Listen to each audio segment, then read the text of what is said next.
NCAA 14, a game I have personally put thousands of hours into. To be more specific, most of those hours went into Dynasty mode, which is what we'll be doing here. Except this is college football revamped, a modded version of NCAA 14.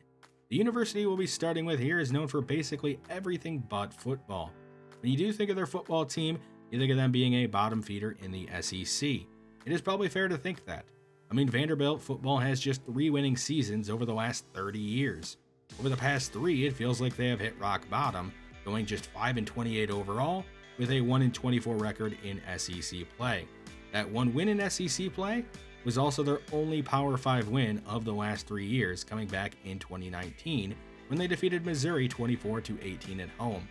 Vanderbilt really fell off after James Franklin left to go to Penn State. In the post-James Franklin era, they have a 29-66 record and are 10-55 in SEC play. I'm sure you get it at this point. Vanderbilt football is not good. It is time for some fresh ideas and a new head coach. Meet Vanderbilt's newest head coach, Sonny Garland. He is 33 years old, attended Virginia Tech, where he was a career backup quarterback. Garland went right into coaching after his college days, where he worked his way up to offensive coordinator and is now getting his first shot at being a head coach. We have went ahead and created a custom playbook here that we will be using on offense. Defensively, we're going to use what our defensive coordinator runs, which is a 4-2-5. It makes the most sense since we are an offensive guy that we run our own system, but defensively we have whatever coordinator comes in run their system, so that is what we will be doing in our dynasty here. The offensive coordinator will be Chauncey Henry, who is 36 years old, went to Kansas where he was one of the most bruising running backs of his time. He did make the NFL being drafted in the second round, but his career didn't last very long, unfortunately, with his style of play. The defensive coordinator is going to be Jimmy Coker. He is 39 years old and played his college ball at Missouri. He was an undersized corner who just always seemed to make plays. Coker was able to have an alright NFL career despite being a 6th round pick. That will be your coaching staff here at Vanderbilt. We will meet the players later during an inter-squad scrimmage. We have some rules and sliders to set up first, plus a couple of other things. I have already went ahead and realigned all the conferences to what they are in real life. I have also fixed the BCS Bowl tie-ins. You can see we are playing on Heisman difficulty. Everything is on when it comes to injuries and fatigue. The quarter length is actually going to be lowered though from 10 minutes to 8 minutes. After some more testing, I think that is for the best. The penalty sliders, you can see a lot of these are cranked up, but that is because the base penalty sliders in this game, they just don't have anything called, so we got to do the best we can. The user sliders are pretty low. I mean, everything is just tanked down. We got to make this as hard as possible for ourselves. I have used these in the past, so I know what they play like, and I will be fine. If we end up getting fired, we end up getting fired. It's not the end of the world. We'll just find another job, I guess, in this game. The CPU sliders, everything is raised up, including quarterback accuracy. Even though they are already laser accurate in this game, we have made them even better. You can see we're actually going to be signing a 1-year contract, so if things go south here quickly, we could have to find another job, but if that happens, it's not the end of the world, like I said earlier. On to some coaching skill tree upgrades, starting with offensive coordinator Chauncey Henry. He is going to be upgrading the team's carrying by 1. Defensive coordinator Jimmy Coker, we're going to go ahead and up the power and finesse moves to try to help out the pass rushers on this team.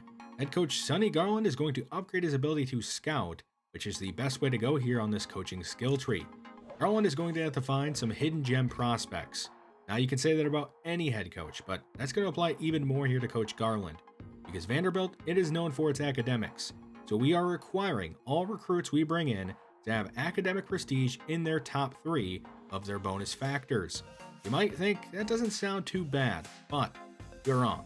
Because of the 2,710 available recruits, only 209 have academic prestige in their top 3. So we are left with just 7.7% of the available prospects to pick from. That's to say they even want to come here. And some positions are even worse than others. Punter, kicker, fullback, there's not many options to begin with, and now we are limiting ourselves even more.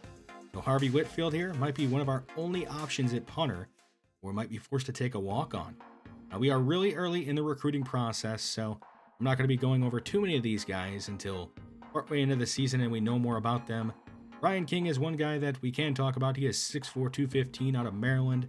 He looks like he's going to be a good player, doesn't have the great speed, but could have some good hands, and it could develop for a couple of seasons. One of the worst parts about this team is the offensive line. And you're going to see that during the inter-squad scrimmage. We really have to hit the offensive line hard in this recruiting class. Defensively, we could do a lot of different things, but I think mostly it's just depth, and we don't have very much depth.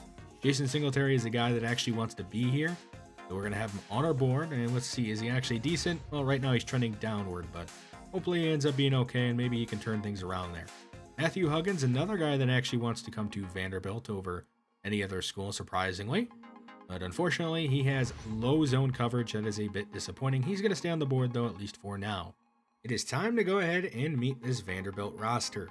You can see that we don't have a ton of high overalls, with 84 being the highest.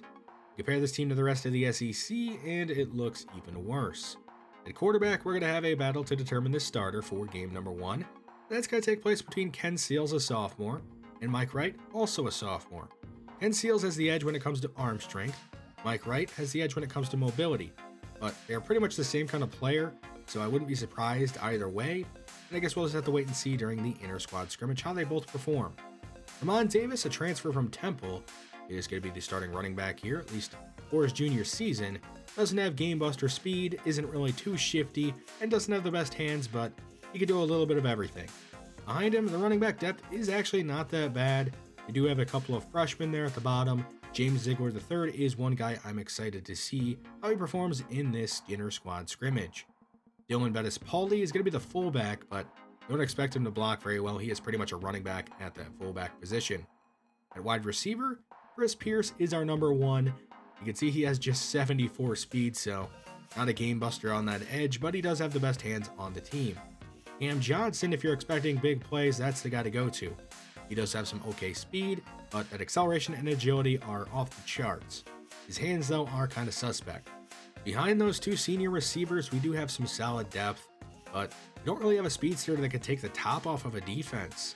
So that is something we're going to have to find in the recruiting class, or maybe we get lucky and we get a transfer. I mean, that is always possible. At tight end, all these guys are basically the same player. Besides Baps there, he does have some pretty good strength and is a good blocker. Justin Ball is probably going to be redshirted. I know he is the fastest tight end on the team, but it's just a log jam at that position. The offensive line, that's a disaster. I mean, there's like no freshmen on this offensive line at all. I don't think there's a single one, which that's not a good thing. So we're going to have to recruit that hard and redshirt some guys hopefully next season that can develop for a couple of years so we can build this offensive line up into a strength instead of a weakness. But yeah, expect a couple of these guys to be redshirted just because you kind of have to, because we're probably not going to be able to get all the offensive linemen we want in this recruiting class. Moving on to the defense now, we actually probably have our two best players on this side of the ball, Elijah McAllister being one of them. He is unfortunately a senior, so we will only have him for this one season. But he can do a bit of everything, even cover with 75 zone coverage. I don't think we'll be dropping him back too often, though, out of that defensive end position. On the right side of the line, we have Nate Clifton, who is a sophomore and could be with us for a couple of seasons as long as he doesn't declare early, but I don't think that should be a problem because he is just an 80 overall. Defensive tackle is actually probably the deepest spot on this roster. We have a couple of guys that are going to be impact players right away, and then there's Devin Lee and Terrion Sujic, who are probably going to end up being redshirted so they can get an extra year of development. Devin Lee, he's pretty well rounded already, and an extra year of development for him is not going to hurt him. And then there's Terrion Sujic, a 305-pound freshman. He actually really needs that extra year of development because he has just 72 strength. I think that is a bit low. Moving on to outside linebacker. Left outside linebacker isn't the greatest. We do have DeRicky Wright, who is a sophomore and could be decent here in a couple of seasons, but not much else there on that side. Middle linebacker, not the greatest here either. Ethan Barr is kind of slow. The depth behind him isn't great, but there is freshman Michael Mincy. He's another guy that is going to be redshirted more than likely, just because we can only play two linebackers at a time. The other star player on defense here is Anthony Orji. He has great speed, great coverage. He can even rush the passer. I mean, this guy could do everything, and he's only a sophomore. So I'm excited to see him play right away. And there's Arrington Truesdale, another guy we're probably going to end up redshirting. If defensive tackle isn't the deepest position on the team, then it is definitely cornerback. I mean, just by sheer volume alone. We do have four interesting freshmen, including Tyson Russell, Marlon Sewell, John Howes IV, and Alan Wright. But we're probably going to end up redshirting most of them, if not all of them, just because there are so many cornerbacks on this team. Free safety and strong safety are basically the same right now. It has some okay players, but not much depth. But as another position or two positions we will have to address in this recruiting class. At kicker, we have Joseph Bulovas, who is unfortunately a senior. He's going to have to be replaced after just this one season. Same thing with Harrison Smith. They both are pretty solid, I guess, but again, both seniors, so we'll have them for just this season, and that is it. But I think that's enough about this roster. It is time to get on into this inter-squad scrimmage and see what these players actually look like on the field. And there's also that battle going on at quarterback to determine which one will end up being the starter for game number 1. First chance is going to go to Mike Wright here, who is playing quarterback for Vanderbilt White. And he delivers a strike on his first pass attempt down the field to super senior receiver Tyrell Alexander. The handoff on first down to freshman running back James Ziegler, but of course there'll be a holding call on the fullback that really isn't a fullback. Second and 23 here.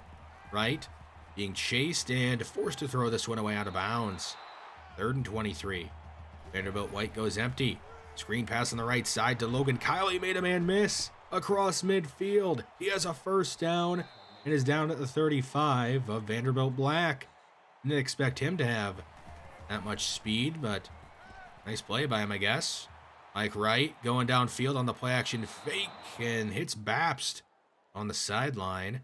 Number 96 making a catch there down the field. You don't see that in the NFL, that's for sure. Third and 9, a throw to the end zone, and who else but Babst. Number 96 getting a touchdown. And a nice drive put together there by Mike Wright and Vanderbilt White. Vanderbilt Black on offense now, and Seals is going to hand this off to Temple transfer Ramon Davis, who picks up 12 yards and a first down. Showing some tough running there. Second and 8. Seals going underneath to Pierce. It looked like a screen pass there. And a gain of 12 yards here. Pierce does have the best hands on the team, but he has no speed. Hopefully he's able to still make some plays for us as Seals goes down, sacked back in his own territory. And that is Elijah McAllister making the play there.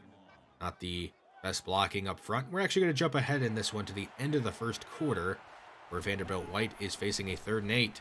Mike Wright firing over the middle, caught by Logan Kyle. And he takes this one up to midfield, a gain of 23 on this one. 2 catches, 55 yards by Logan Kyle, a sophomore receiver who looks like he's going to be buried on the depth chart. He might even end up getting redshirted. We'll see how he performs the rest of this one as Mike Wright is drilled on this one. If he would have gotten this throw off a bit better, it could have been a touchdown, but just ran out of time. And that resulted in a punt. Now we get to see Vanderbilt Black back on offense, and this play is going nowhere. Davion Davis stuffing this one. Vanderbilt Black having a tough day out there so far. Second and 13, a play action fake. Seals going right side, he misses a man wide open. 4 of 9 so far in this scrimmage. Seals not off to a great start. He has to try to throw it again here on 3rd down, and this one's going to be incomplete. So it's a 3 and out for Vanderbilt Black, as things are not looking great for Seals and them. On the punt return, it's going to hit off the head of return man Body Jr. He does pick it up and run it up to the 30. Nice job of recovering after the initial mistake. Mike Wright has another chance here on offense with some good starting field position. He is going to take off here and pick up a gain of 11 and a first down. He does have the advantage when it comes to mobility. Gonna throw a screen pass here on the left side to Logan Kyle. And he has a gain of 10 yards near another first down. Later on the drive, 2nd and goal. Wright gonna hand this off to the freshman running back Ziegler. And he's into the end zone, extending this lead up to 14-0. Ziegler, the freshman running back, don't know how many opportunities he will have in the regular season, but he is making the most so far of his scrimmage attempts, as Cam Johnson has a nice run here, picking up 16 yards. Later on the drive, 2nd and 10. Seals extending right side, and he's going to take off.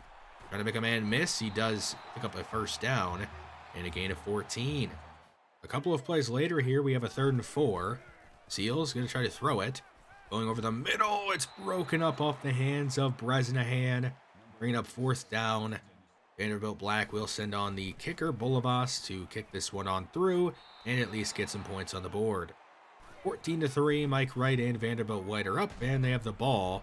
Here is Ball actually making a catch. The tight end that is probably going to be redshirted He's second on the day. He has 25 receiving yards so far. 3rd and 14. They go to the freshman, Carter, and he picks up 12 yards, but it is going to be 4th down. Vanderbilt White leaves the offense on the field. They are going for it. Mike Wright gets the blitz, going right side, caught by Kyle. He has a 1st down barely, making another impact play there. 1st and 10. Play action fake. Wright has pressure on him, going left side, caught by Babst. A tight window to fit that throw into, but Mike Wright making another great throw. 1st and goal. Hand off to Ziegler right side. He's met and powers his way on into the end zone over 3 defenders. This is a very tough run by the freshman running back. Like I said earlier, he is making the most of his attempts in this scrimmage. 21-3 here with 1:30 left in this first half. Seals going over the middle, dropped by Cam Johnson. They hit him right in the hands. 2nd and 10, 1:29 left. Seals looking to go down the field, has pressure on him, and he's going to be sacked, losing 10 and ending that drive. So Vanderbilt White a chance to add to their lead. Wright going deep down the field. A man behind the defense. That is freshman receiver Skinner inside the 10 and tackled down by his ankles at the 1. He couldn't quite get in. Another great throw by Mike Wright as Vanderbilt White looks to run up this score before the end of the first half. 1st and goal.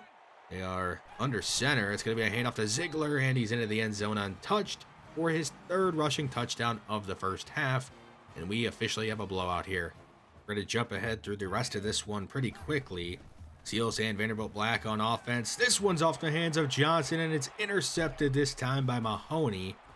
Gotta feel bad for Seals at this point. I mean, that is 2 times that the ball has hit Cam Johnson right in the hands, and this time it gets intercepted. I mean, come on, you just can't drop passes like that. Vanderbilt White would drive the ball down the field, already up 34-3. And run this one into the end zone with James Ziegler, his 4th on the day. Vanderbilt Black, another chance on offense here, but they're down 38. Seals going down the field on the left side to Pierce, and he picks up 20 yards up near midfield. Good route run by him. 3rd and 1. Vanderbilt White sends a blitz, a quick throw left side to Shepard, the sophomore. Up near the 30, a gain of 14. 2nd and 10. Seals extending right side, has pressure on him, lobbing downfield, caught by Ramon Davis, and he's inside the 10, making it goal to go. Good throw by Seals here on the move, taking a late hit low there. 4th and goal, the offense staying on the field, why not? Give to Griffin, and he's into the end zone, at least getting a touchdown for Vanderbilt Black. They will go for 2 because why not, and they get it. So they at least get double-digit points on the board here in this scrimmage, but I think that is enough of this one. As Vanderbilt White takes this one easily, James Ziegler and Vanderbilt White would add another touchdown. They're late in the 4th quarter, but yeah, they win this one 51-11. I think it is pretty obvious who the starting quarterback should be, and it will be Mike Wright. Had a great game, 337 passing yards, was pretty efficient, had a touchdown, no turnovers. I know it really wasn't entirely Ken Seals' fault, but still Mike Wright played better, and he deserves it. Ramon Davis will be the starting running back, but how about James Ziegler? 5 rushing touchdowns. This guy is going to have to see the field in at least some way. Receiver Logan Kyle did have a great game and made some impact plays, but I still think it is best for him and his development if we end up redshirting him. Cam Johnson had an awful day, 3 drops. He's got to do better than that. Defensively, Elijah McAllister, of course, had a good game. And there's also Davion Davis, who had 2 sacks. Really, that entire Vanderbilt White defense was amazing. They absolutely ate alive our offensive line. With that, it is time to officially go through the red shirts. At receiver, Logan Kyle will be redshirted, and the 2 freshmen, Quincy Skinner and Gamarian Carter, are both going to be redshirted. I think that makes the most sense for the future of the team. At tight end, Justin Ball, a junior, he has to be redshirted. There's just such a log jam there at that position. On the offensive line, Jason Brooks will be redshirted at left tackle. He is just a sophomore and could be a decent starter down the line. Same thing here with Kevo Wesley. Those 2 just have to be. Onto the defense, we will be redshirting Terrion Suchik and Devin Lee at defensive tackle. Again, it makes the most sense for the future of the team and for their futures. Middle linebacker Michael Mincy going to join them as one of the redshirts. Same thing here with Arrington Truesdale. We can only play 2 linebackers anyway, so they wouldn't have seen the field very much. We will also be redshirting the 3 bottom corners here that are freshmen, but Marlon Sewell will not be redshirted. He is going to play in at least some form on this team. I think We have an interesting roster. I wouldn't say it is good. I'm interested to see how they play. Here is the schedule. We only have an A strength of schedule. I usually try to get this at A+, but I just couldn't really make it work and makes sense. So we're just going to go with this schedule. It should be difficult enough. We end the season there with Stanford. We start with Arkansas. A tough stretch of games there with Georgia, North Carolina, Ole Miss, and Florida all in a row. Should still be a pretty fun and tough season. On to the preseason polls. Where do they have us ranked to begin the year? Down here at 107. Long way to go if we want to make any sort of run at anything important, at least here in the grand scheme of things in college football.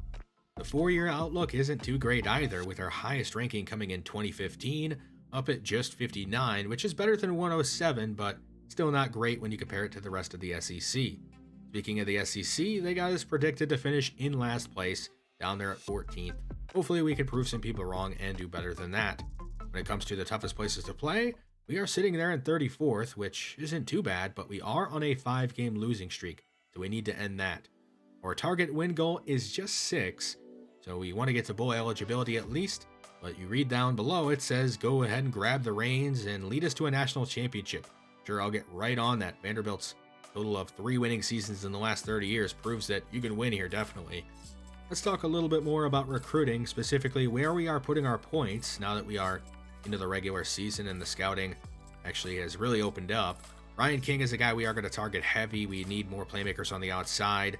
John Jones, I know he is a JUCO junior, but these ratings across the board are great. Good speed, good hands, he could block.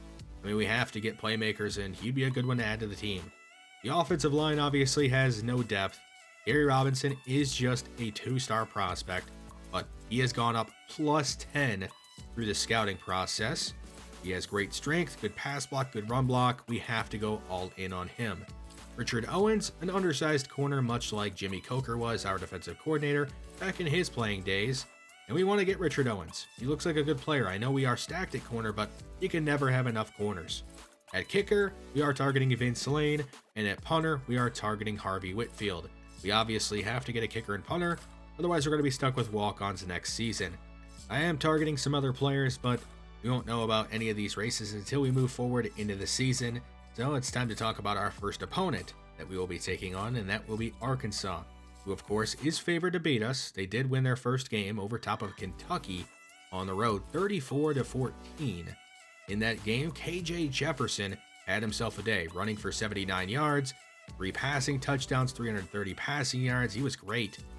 They do have a loaded roster there in Arkansas, at least comparing it to our roster. Starting with the quarterback, KJ Jefferson, he is a sophomore redshirt. He's mobile, has a decently strong arm, isn't the most accurate, but the quarterbacks here in NCAA 14 or even in college football revamped are laser accurate anyway. Treylon Burks, a wide receiver that's probably going to be drafted here in real life pretty early. He's going to be great. He is a 92 overall. The rest of this offense is pretty stacked, including the offensive line, which is kind of a concern because if we lose the trench war, we're probably going to lose the game. Defensive end, they have a star here in Trey Williams, who obviously could stop the run with that 95 block shed. Do not run it at him. I am excited to get this dynasty underway, and I hope you will join me for this series wherever it may take us. If that is here with Vanderbilt the entire time, or if we get fired and have to go somewhere else, who knows? But thanks for watching this one. Comment your thoughts down below, and I will see you next time.